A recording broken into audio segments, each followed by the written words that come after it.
Everyone ఈరోజు మీ అందరికీ ఫిష్ని deep fry చేయకుండా ఫిష్ ఇగురు ఫిష్ ఫ్రై మీరు ఏమనుకుంటారో అది ఎలా చేసుకోవాలి ఈజీగా అనేది ఈ వీడియోలో చూపించబోతున్నానండి. నా వీడియోస్ మీకు నచ్చితే please subscribe. First of all మన ఫిష్ని ఉప్పు పసుపు వేసి నీట్గా కలుపుకొని పక్కన పెట్టుకోవాలండి. నెక్స్ట్ ఒక గిన్నెలో ఆయిల్ అనేది వేసుకొని ఎండుమిరపకాయలు వేసి ఫ్రై చేసిన తర్వాత వెల్లుల్లిపాయ అల్లం అండ్ ఉల్లిపాయ పేస్ట్ ఏదైతే మనం చేసుకున్నామో అవి కూడా ఆయిల్లో వేసుకొని బాగా కలుపుకోవాలి.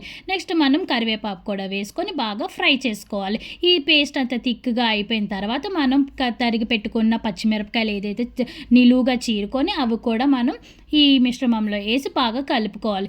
ఈ విధంగా థిక్ పేస్ట్ అయిన తర్వాత నూనె అంతా బాగా పైకి చిమ్మిన తర్వాత దాంట్లో మనం 2 స్పూన్స్ ఆఫ్ కారం, 2 స్పూన్స్ ధనియాల జీలకర్ర పౌడర్ అనేది వేసుకొని కలుపుకోవాలి. మధ్యలో మీకు ఆయిల్ తక్కువ అనిపిస్తే ఆయిల్ కూడా వేసుకొని బాగా మిక్స్ చేసుకోండి. ఈ మిశ్రమం అంతా బాగా టైట్గా అయిపోయిన తర్వాత మనం ముందుగా మ్యారినేట్ చేసి పెట్టుకున్న ఫిష్ పీసెస్ ఏవైతే ఉన్నాయో అవన్నీ వీటిలో మిశ్రమంలో వేసుకొని బాగా ఒకసారి కలుపుకోవాలి. ఈ మసాలా అంతా ఫిష్ ముక్కలకి బాగా పట్టే విధంగా ఒకసారి నీట్గా కలుపుకోవాలండి. చూసారా, ఈ విధంగా నీట్గా కలుపుకొని ఆ గిన్నెకి అంటుకునే విధంగా ప్రతి ఒక్కదాన్ని ప్లేస్ చేసుకోవాలి.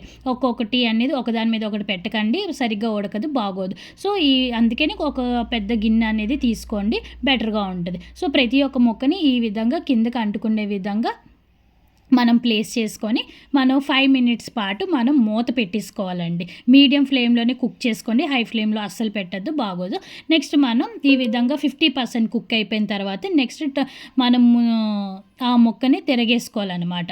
చూసారా, ఈ విధంగా దాన్ని అప్స్ అండ్ డౌన్ చేసుకుంటున్నాము.